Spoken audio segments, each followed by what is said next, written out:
que foi uma contratação extremamente errada. Não, A melhor partida do Dudu com a camisa do Galo é ruim. Esse é o ponto. não, uma piada. Então, por que não? Sabe?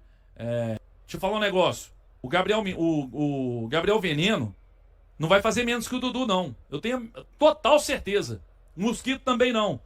Cara, é impressionante, velho. Nós não temos nada do nosso banco, é uma coisa sofrível. E o Sampaoli vai lá e põe os caras piores ainda pra resolver um jogo. Cara, chegou uma hora de estar precisando do gol. Quando eu vi que entrou Natanael e Gabriel Menino, eu falei, nós estamos ganhando, velho. Deve ser, pensei, nós estamos ganhando. Essa hora eu já desisti. Não, quando ele bicho, essa você turma, precisa eu falei, ganhar não tem a menor o jogo. chance da gente ganhar. São Paulo colocou Natanael e Gabriel Menino. Você precisava fazer gol, velho. Você tinha o João Marcelo no banco, tinha que fosse o Isaac, que fosse. Ah, não, cara, aí é desanimador, velho. Aí é desanimador. Então, Henry, eu sinceramente, a minha preocupação aí, rebaixamento, se continua essa tortura de rebaixamento. O time criou tudo, mas não dá, velho. Tá na hora, o Sampaoli, tá na hora, irmão. Tá na hora. Esquece alguns caras. E começa a ter coragem de pôr garoto pra jogar, pô. Tem uns aí que entram, não arruma nada. Põe garoto, porra. Põe os garotos que são bons, os caras vão entrar com fome. Louco pra jogar bola. Entra um Gabriel Menino aqui, parece que tá de sacanagem, velho. Gabriel Menino parece que tá de sacanagem. O que ele fez agora no final, então? Um passe simples, fácil. O juiz não olhou e falou assim, velho, eu vou deixar vocês atacar mais pela última vez. Ele conseguiu errar o passe pro Scarpa, velho. Errou tudo, tá de sacanagem. Então, tá na hora, Sampaoli, também, de ter culhão, coragem de botar garoto. O torcedor vai te apoiar, pô. O torcedor tá vendo os bagre que a gente tem. O torcedor vai apoiar. Então tá na hora de começar a colocar a chance para uns garotos aí. Mas o Sampaoli precisa, o quanto antes, entender que alguns jogadores não vão entregar nada. Não vão entregar nada. Ele conseguiu colocar o Gabriel Menino no jogo. O Gabriel Menino foi ele que deu esse passe final agora, não foi, hein? Não vi se foi ele não, Beto, mas, nossa, a partida horrorosa do Gabriel Menino. Não, ele errou. O Gabriel Menino tem um aproveitamento perfeito na partida. Ele errou tudo. O aproveitamento do Gabriel Menino na partida é 100%. Ele errou tudo. Não dá pro Gabriel Menino jogar mais no Atlético. Pra mim, tchau, irmão. Sei quanto que é, pode ir embora. É fraco e pra mim hoje ele entrou na sacanagem. O elenco do Galo é isso, é um elenco medíocre. Hoje os jogadores que entraram não melhoraram, o Renier entrou muito mal. Fala aí. Não, falar do jogo, assim, é difícil porque foi um jogo muito frustrante, né, pro torcedor atleticano, porque no primeiro tempo o Atlético teve muita dificuldade jogando de forma muito horizontal, gerando muita bola. Até destaquei aqui no intervalo a questão da recomposição defensiva. O Atlético mostrou ali uma evolução muito grande nesse aspecto. Então, foi o que ficou do primeiro tempo. E no segundo tempo, a gente já viu o Atlético ser mais vertical, buscar um pouquinho mais o gol. O problema é que nas oportunidades que criou, a bola caiu no pé do Rony. Na primeira finalização, até vou dar um desconto pro Rony, porque foi uma finalização difícil, a bola veio no alto, ele deu uma voadora na bola, a bola até acertou o travessão. Aquela finalização ali não é fácil de fazer. Agora, teve uma que ele recebeu. Assim, Sampaoli já foi pra zona mista. Era ele levantar a cabeça e bater no gol. Né? Ele saiu chutando a bola, ele virou chutando, e nem olhou para onde que ele estava chutando. Então, assim, ficou claro para mim hoje que o Rony é um cara que se dedica muito, o Rony é um cara muito voluntarioso na questão da recomposição defensiva, é um cara que, de novo, né, falta qualidade, mas tem muita vontade. Só que o problema é que falta qualidade justamente no aspecto que a gente mais precisa dele, que é na finalização. Ele finaliza, para quem reclamava do Paulinho, o Rony finaliza 3 vezes pior do que o Paulinho. 3 vezes pior. É um cara, de novo, voluntarioso, até o Beto ressaltou muito bem na jogada do Dudu. E a melhor jogada do Dudu até hoje com a camisa do Galo, né? Onde o Rony gira ali em cima da zaga e bate bem, o Jandrei faz uma grande defesa, mas é isso aí. Na hora de finalizar, finaliza mal, né? E com relação ao Gabriel Menino, olha, eu queria ver um jogo bom do Menino. Nem fosse no Palmeiras. Vou tentar resgatar alguns vídeos aqui do Palmeiras para ver se eu vejo algum jogo do Menino, porque ele erra passe, ele não consegue produzir nada na questão ali da proposição de jogo e ainda fica voltando o jogo o tempo inteiro. Na hora que ele deu aquela bola ali no Delfim, eu quase caí para trás. O Atlético precisando vencer, a torcida inflamou, né? Gritando ali, chamando os jogadores para cima da equipe do Juventude, o Gabriel Menino volta a bola lá no Delfim. Então, assim, é complicado. É complicado e dá dó do Sampaoli, porque você olha para alguns jogadores desse elenco do Galo, não tem condições. Eu falei muito do Caio Paulista aqui no pré-jogo, de que a gente pode ver um Caio Paulista diferente, e hoje a gente viu o Caio Paulista de sempre. Em todas as oportunidades que teve ofensivo, não conseguiu produzir nada. E teve algumas interessantes, inclusive, que ele poderia ir fazer alguma jogada que fosse cortar para o centro, como fez o Dudu, né? Que o Beto até criticou aqui, mas nem isso ele fez, Beto. É impressionante. Não conseguiu criar absolutamente nada pelo lado esquerdo. O Rainier hoje, eu vou até dar um desconto pro Rainier, porque o Rainier é a primeira vez que eu vejo ele entrar mal como ele entrou hoje no jogo, dele fazer uma partida muito ruim, igual ele fez hoje. Então vou dar o desconto, mas também, né, não conseguiu agregar nada ali no ataque, enfim. Fica só o ponto positivo mesmo do Bernard, que fez um bom jogo de novo, né? Puxou ali a responsabilidade, ele com o Scarpa, o Atlético ainda, de novo, é o início de um trabalho, o São Paulo acabou de chegar, vai ter muito trabalho para fazer esse time funcionar da forma que deve funcionar, mas fica a impressão que realmente tem atletas que não têm a condição de vestir a camisa do Galo. Não, é inacreditável, só. É inacreditável. Para mim, o que eu tô mais chateado, o que eu tô mais revoltado é que, assim, primeiro, a questão do elenco. Nós temos um elenco medíocre. Você fala, o cara tá aí.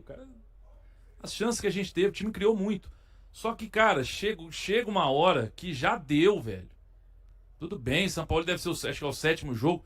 Irmão, já deu. Já deu pra ver que tem alguns caras que não dá mais. Não dá. Não dá. Na direita, na ponta direita ali, quem tem que entrar é o Mosquito. É o Veneno.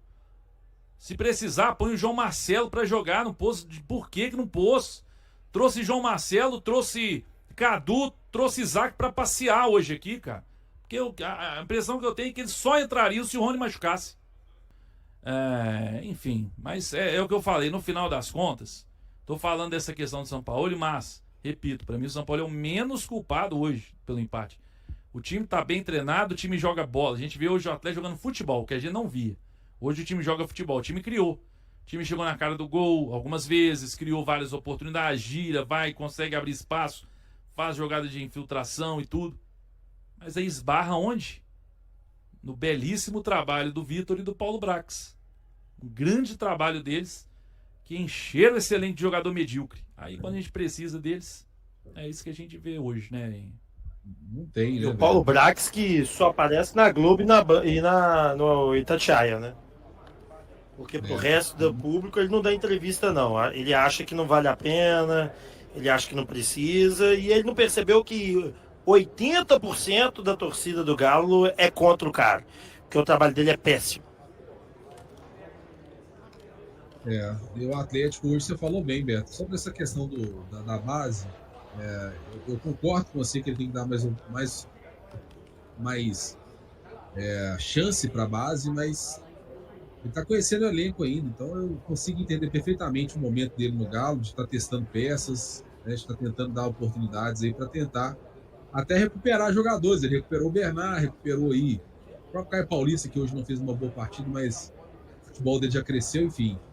Mas realmente a gente viu um Atlético hoje que conseguiu propor, acertou a trave 2 vezes, pegou um time do Juventude que está numa reconstrução, trabalhando justamente a questão de não sofrer gols, né? Veio aí numa formação espelhada do Atlético, enfim. Então é difícil você cobrar o treinador quando você depende do Rony para fazer gol, né? Complicado, Beto. Um jogo frustrante, cara, por tudo que o Galo fez, por tudo que o Galo melhorou. A gente teve muita condição de sair com a vitória hoje. O Andrei tá aqui, ó. O Gabriel Menino e o Dudu são as piores contratações da história feita por algum clube de Minas Gerais, de qualquer divisão ou qualquer campeonato do estado. Eu acho que a do Júnior Santos foi pior. Inclusive, o Júnior Santos teve lesão confirmada. Vocês viram? Vai passar por cirurgia. Além do cara não jogar nada, nós vamos ter que bancar o salário dele até o ano que vem. 2 milhões por mês. Difícil, né, velho? É o que eu falo. Quem contratou esse jogador ele precisa responder e assumir aí o erro, né? E você sabe que o Juventude é a pior defesa do campeonato, né? Não é? Não, Pior parece que eles trocaram de treinador, não foi isso? É. Gols contra. Deixa eu ver se é isso mesmo.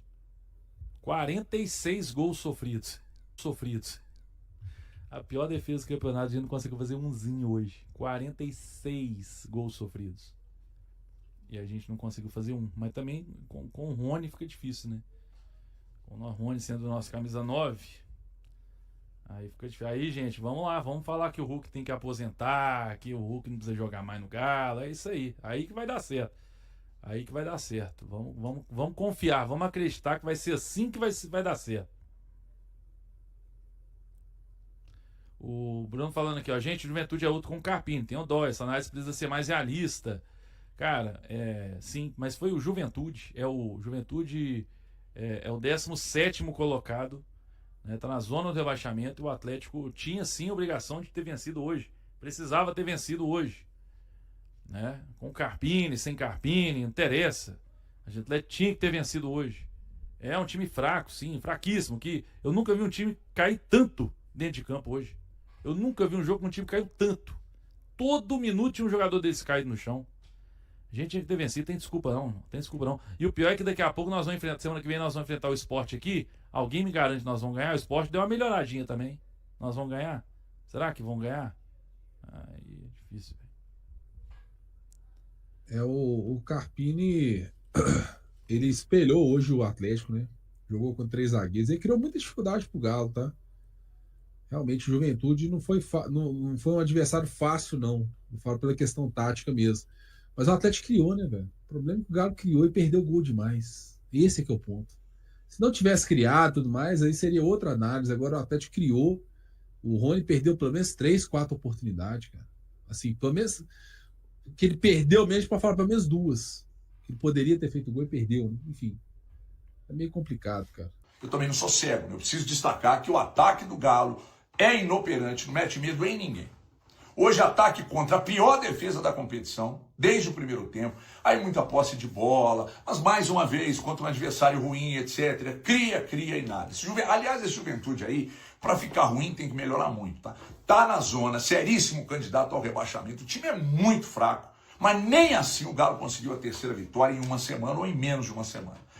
O Galo ganhou do Mirassol, que é um time muito bem ajustado, com gol de zagueiro, mas hoje nem zagueiro, muito menos atacante, conseguiu resolver o problema. O Rony tentou de cabeça, tentou arrematando um cruzamento que veio da esquerda, sabe? Tentou por baixo, aí 2 bolas na trave, pelo menos 2 defesas importantes do Jandrei, e o placar ficou no 0-0.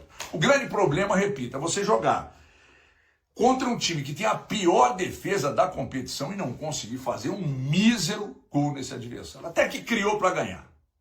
O Galo criou para ganhar, mas tem sido inimigo do gol mesmo. Me impressiona a extrema dificuldade para fazer gol que o Atlético tem. Antes era muito exposto, agora tem sido menos, mas aí com Hulk sem Hulk, com Rony sem Rony, com Biel sem Biel, com Bernard sem Bernard, não faz gol, sabe? Então me parece que vai ser essa trozoba aí até o final do campeonato, sabe? Inimigo do gol mesmo, consagrando o goleiro adversário, sabe? Fica com a bola, mas não maltrata, sabe, o adversário. É um negócio impressionante. O Galo em casa não conseguiu ganhar do Vitória e do Juventude. Eu estou falando de 2 que estão na zona de rebaixamento e que são ruins, tão ruins quanto comer sem carne. Agora, dos jogos que faltam, o Atlético tem mais 2 adversários que estão na zona de rebaixamento. Os 2 jogos são em casa. E se hoje tinha obrigação de ganhar contra Sport e Fortaleza, essa obrigação multiplica por 680 vezes. Então, Galo, me ajuda a te ajudar. Me ajuda a te ajudar. Disponível como opção para Leonardo Jardim no elenco do Cruzeiro, Yannick Bolasie passou recentemente por uma alteração em seu contrato. O atacante congolês continua com vínculo válido até 31 de dezembro, mas houve mudanças relacionadas às cláusulas de renovação automática. O jogador, que chegou ao clube nesta temporada após atuar pelo Criciúma, havia assinado um contrato que previa a prorrogação por mais um ano caso participasse de metade das partidas do Cruzeiro em 2025. Contudo, algumas semanas atrás, atleta e diretoria decidiram retirar essa cláusula do acordo. Essa decisão ganha relevância porque Bolassi está próximo de alcançar a marca estipulada. Até agora, o Cruzeiro já disputou 47 jogos em 2025 e, se alcançar a final da Copa do Brasil, terminará o ano com 64 partidas. Assim, o atacante teria a renovação automática garantida ao atingir 32 atuações. No momento, ele soma 28 participações. O vínculo firmado em dezembro do ano passado também previa um aumento salarial de aproximadamente 25% em 2026, dividido entre carteira de trabalho e direitos de imagem, caso a renovação fosse ativada. Situação semelhante ocorreu no meio da temporada com Marquinhos. Emprestado pelo Arsenal, o atacante tinha cláusula obrigatória de compra vinculada a jogos realizados. Para evitar desgaste, a diretoria celeste negociou com os ingleses e firmou um contrato definitivo até 2028. Na prática, Bolassi não conseguiu se firmar como titular em 2025 e chegou a passar cerca de 45 dias sem atuar, entre agosto e setembro. Voltou a ganhar espaço nas últimas 3 rodadas do Brasileirão e acumula, até aqui, 4 gols e 3 assistências na temporada. E aí, galera, o que acharam? Deixem suas opiniões nos comentários. Não se esqueçam de deixar o like, se inscrever no canal e ativar o sininho para receber as notificações. Até mais, Nação Celeste! Vamos pra frente!